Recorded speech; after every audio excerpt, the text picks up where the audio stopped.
I'm 32 years old, and I just realized that my family has been systematically erasing my achievements for over a decade.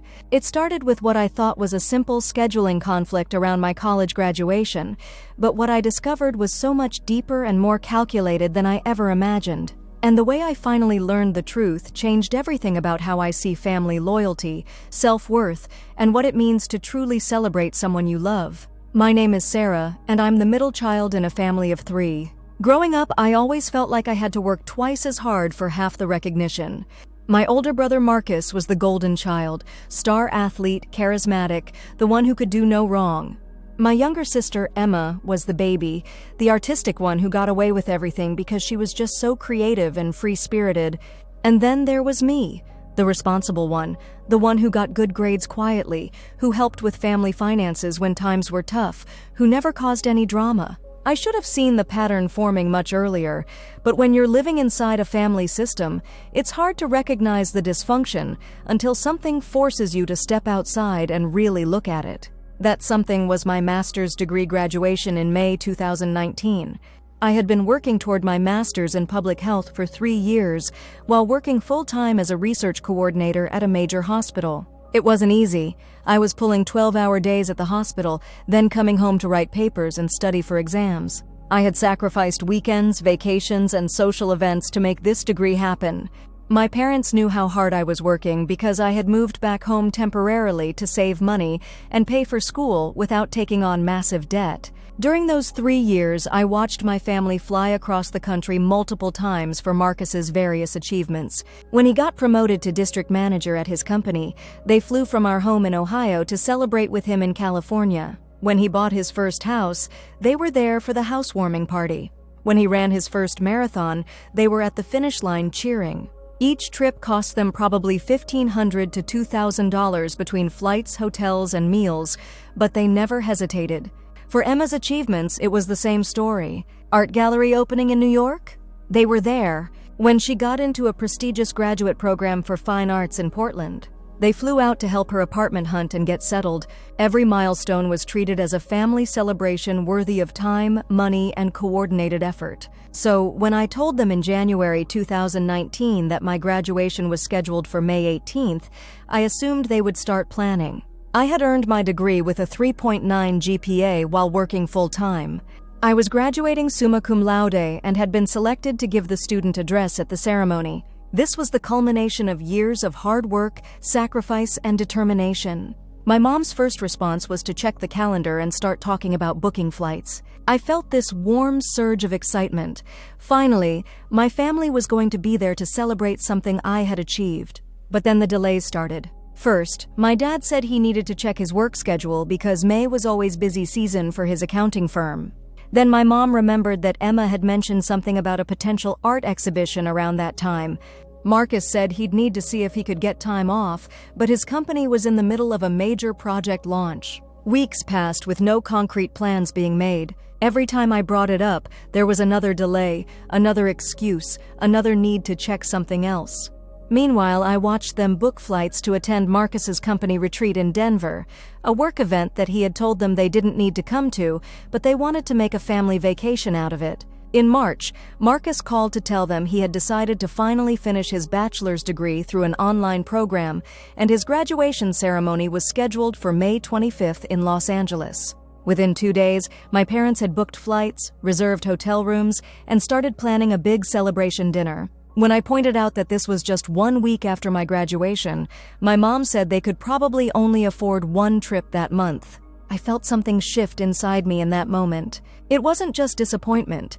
It was a recognition of a pattern I had been ignoring for years. When I suggested they could attend both graduations, since they were a week apart, my dad said it would be too expensive and too much time away from work. When I offered to help pay for their flights to my graduation, my mom said I shouldn't have to do that, but then didn't offer any alternative solutions. The final blow came in April when Emma called to say she had been juried into a group exhibition that was opening on May 19th, the day after my graduation. Without any discussion with me, my parents decided to fly to Portland for Emma's opening instead of coming to Ohio for my ceremony. They said it made more sense geographically since they could then drive down to LA for Marcus's graduation the following week. I sat in my childhood bedroom, staring at my graduation announcements that I had ordered but never sent out, and finally understood what had been happening my entire life. I wasn't a priority. My achievements weren't worth the same investment of time, money, and effort that my siblings were. The family narrative had been written long ago, and I was the supporting character, not the star. But I didn't just sit there and accept it. I started documenting everything. I went through old family photos, social media posts, and my own memories to track how my family celebrated different milestones. The evidence was overwhelming once I laid it all out. Marcus's high school graduation, family party with extended relatives, professional photographer, graduation gift of a new car. My high school graduation, dinner at a chain restaurant, a card with $50. Emma's high school graduation, weekend trip to Chicago, tickets to a Broadway show, new art supplies worth over $500. Marcus's college graduation, parents flew to California, stayed for a long weekend, took him and his girlfriend to expensive dinners. Emma's college graduation, parents attended ceremony, threw a party at home afterward, invited all her friends and our extended family. My college graduation, parents attended ceremony, went to lunch afterward, told me they were proud, and that was it. The pattern was so clear that I couldn't believe I had never seen it before. Or maybe I had seen it, but I had convinced myself that it was because Marcus and Emma needed more support, or because their achievements were more public, or because I was just naturally more independent. I graduated on May 18, 2019, and gave my student address to a packed auditorium about the importance of public health research in underserved communities. My advisor told me it was one of the best student speeches she had heard in 15 years. I received my diploma summa cum laude and was inducted into the Honor Society. My boyfriend Jake was there, along with two of my closest friends and my grandmother, who had driven 3 hours by herself to attend. That night, I got a text from my mom saying congratulations and that they were sorry they couldn't make it but were thinking of me. They were posting photos on Facebook from Emma's art opening, all of them dressed up and looking like they were having the time of their lives. 1 week later, their social media was flooded with photos from Marcus's graduation celebration. Professional photos of the family all together, posts about how proud they were of his accomplishment, pictures from the fancy restaurant where they had dinner afterward. The contrast was so stark that other people started noticing. My Aunt Linda, my mom's sister, called me 2 days after Marcus's graduation. She said she had been looking at the Facebook photos and realized she hadn't seen any from my graduation. When I told her my parents hadn't attended, there was this long silence on the phone. Then she said something that changed everything. She said it reminded her of how my parents had treated my mom when they were younger, always favoring her brother over her, and how much it had hurt my mom. She said she was surprised to see the pattern repeating with their own children. That conversation opened the floodgates. Over the next few weeks, I started having conversations with extended family members who had noticed the differential treatment over the years, but had never said anything. My Uncle Bob told me he had always wondered why my achievements never seemed to get the same attention. My cousin Rachel said she had noticed that my parents talked about Marcus and Emma's accomplishments constantly, but rarely mentioned mine. But the real turning point came 3 months later, in August 2019. I had been quietly applying for doctoral programs while working full-time, and I received a full scholarship to pursue my PhD in epidemiology at Johns Hopkins, one of the most prestigious programs in the country. The scholarship covered full tuition plus a living stipend for 4 years, worth over $300,000 total. When I called to tell my parents, their response was lukewarm congratulations, followed immediately by concerns about me being too far from home and whether I was sure I wanted to take on more school. There was no excitement, no celebration plans, no recognition of what an incredible achievement this was. 2 weeks later, Marcus got a promotion at work that came with a $10,000 raise and a company car. My parents threw him a surprise party, invited all our relatives, and posted about it extensively on social media. The cognitive dissonance was so extreme that I finally understood I was living in an alternate reality where my family had fundamentally different rules for measuring success, depending on which child was involved. I started my doctoral program in September 2019, and for the first time in my life, I was surrounded by people who understood the value of what I was doing. My advisor, Dr. Martinez became not just a mentor but someone who actually celebrated my achievements. When I published my first research paper in February 2020, she insisted on taking me out to dinner and telling everyone in the department. When I received a competitive research grant worth $50,000, she sent congratulatory emails to her entire professional network. For the first time, I experienced what it felt like to have someone be genuinely proud of me and excited about my success. It made me realize how much I had been starving for that kind of recognition from my own family. The pandemic hit just as I was starting to establish this new sense of self-worth, and initially, it forced me back into regular contact with my family through video calls and check-ins. But instead of bringing us closer together, it highlighted the dysfunction even more clearly. During lockdown, Marcus lost his job and moved back in with our parents.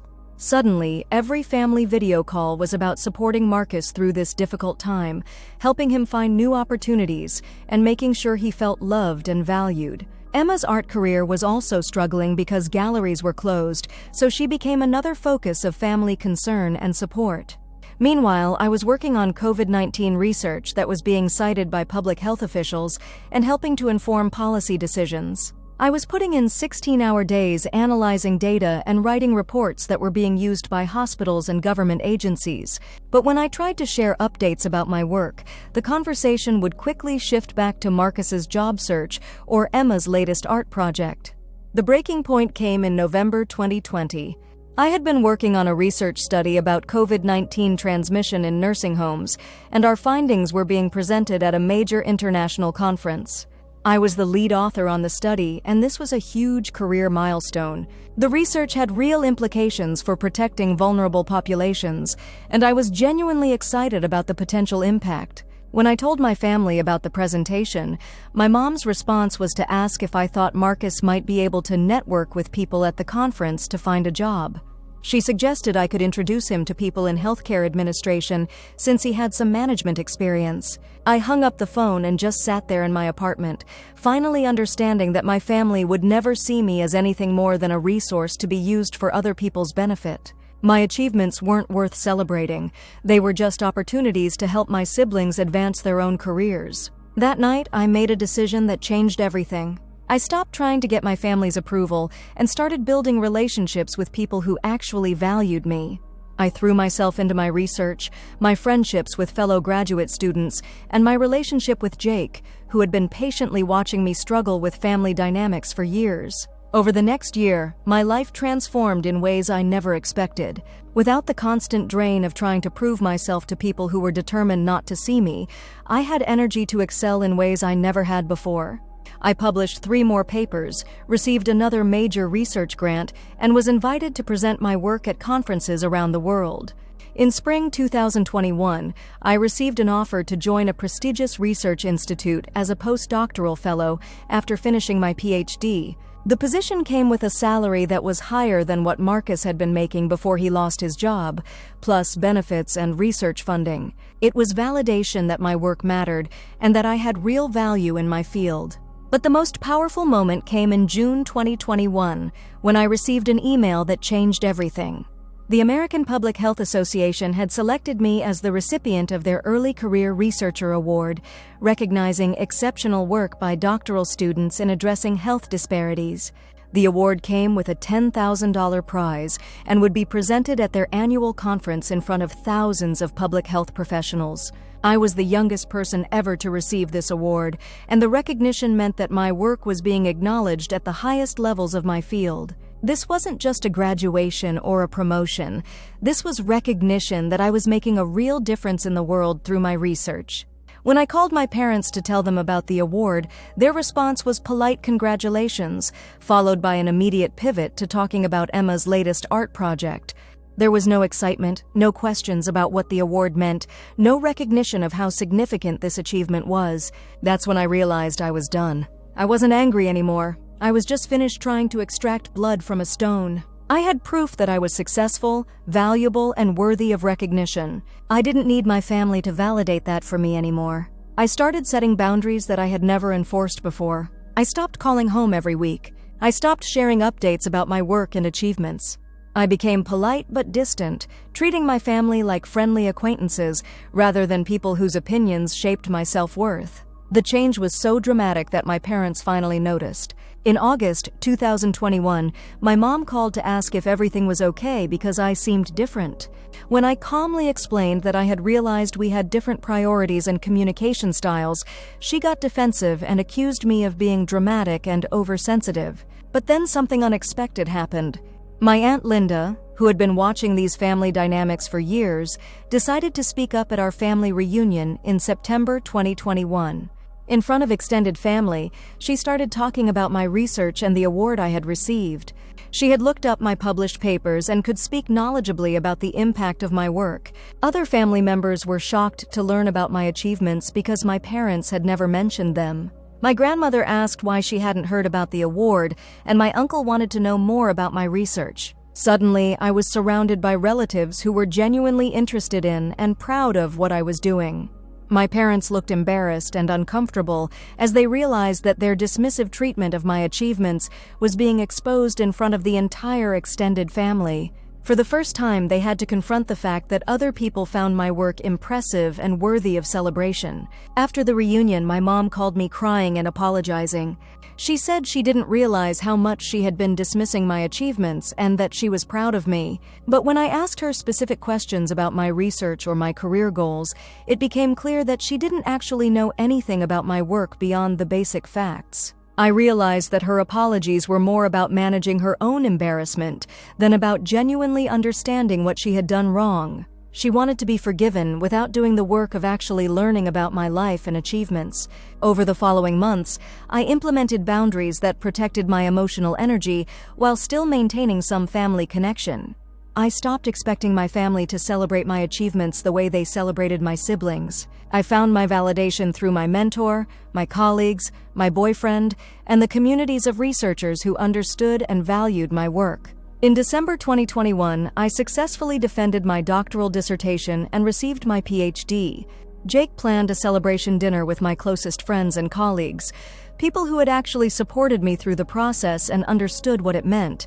My parents attended the ceremony, but they were clearly uncomfortable in the academic environment and left right after the formal proceedings. The contrast was stark. At the dinner Jake organized, people gave toasts about specific aspects of my research and how it had influenced their own work. My advisor spoke about my potential impact on the field. My friends shared stories about watching me grow and overcome challenges during graduate school. When my parents called the next day to congratulate me, their conversation was generic and surface level.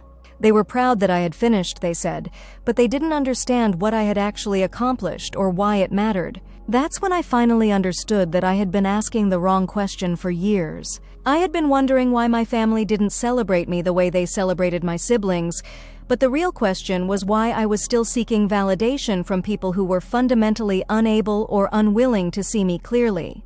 The transformation in my life over the past 2 years has been remarkable. I'm now working as a research fellow at one of the top public health institutes in the country. My work on health disparities has been cited in policy recommendations at the state and federal level. I've been invited to testify before congressional committees about healthcare access in underserved communities. But more importantly, I've built a life surrounded by people who genuinely value and celebrate me. Jake and I got engaged last year, and we're planning a wedding with people who are excited about our relationship and want to support us. My mentor has become like a second mother to me, someone who takes pride in my achievements and encourages me to pursue even bigger goals.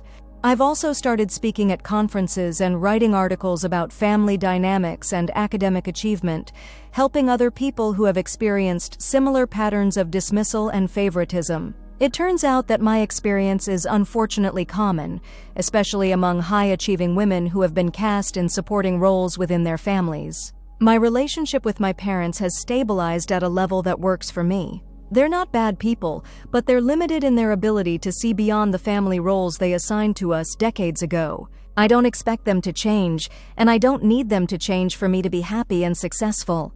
Marcus eventually found a new job and is doing well, though he still receives significantly more family support and attention than I do. Emma's art career has taken off, and my parents continue to be her biggest cheerleaders and promoters. I'm genuinely happy for both of my siblings, and I don't resent their success or the support they receive.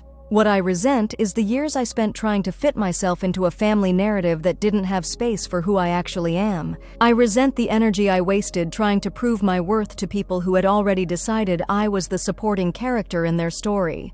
But I'm grateful for what I learned from that experience. I learned that external validation can't substitute for internal self-worth. I learned that boundaries are not cruel. They're necessary for maintaining healthy relationships. I learned that family is about more than blood relations. It's about mutual respect, support, and genuine care for each other's well-being. Most importantly, I learned that my achievements and contributions have value regardless of whether my family recognizes them. The work I'm doing matters. The research I'm conducting is making a real difference in people's lives. The recognition I've received from my professional community is based on merit and impact, not on family politics or favoritism. If you're watching this and you recognize your own experience in my story, I want you to know that you're not crazy, you're not being too sensitive, and you deserve to be celebrated for who you are and what you've accomplished. Family favoritism is real, and it can be incredibly damaging, but it doesn't define your worth or limit your potential. You have the power to build relationships with people who see and value you. You have the right to set boundaries that protect your emotional well-being. You have the ability to create success and find fulfillment, even if your family of origin can't or won't support you in the way you deserve. Your achievements matter. Your goals are worthy of pursuit. Your success is valid regardless of whether the people who raised you can recognize it or celebrate it properly. The family you're born into doesn't have to be your only family. You can build chosen family with friends, mentors, colleagues, and partners who genuinely care about your well-being and want to see you thrive. If you've experienced similar family dynamics, I'd love to hear your story in the comments. How did you recognize the patterns? What boundaries have you set? How did you find your chosen family and build the support system you needed? And if this story resonated with you, please consider sharing it with someone who might need to hear it. Sometimes knowing that you're not alone in your experience can be the first step toward building the life and relationships you actually deserve. Remember, you are worthy of celebration, support, and respect, regardless of your family's ability to provide those things. Your value isn't determined by other people's recognition of it. You have the power to create the life you want, surrounded by people who genuinely see and appreciate who you are.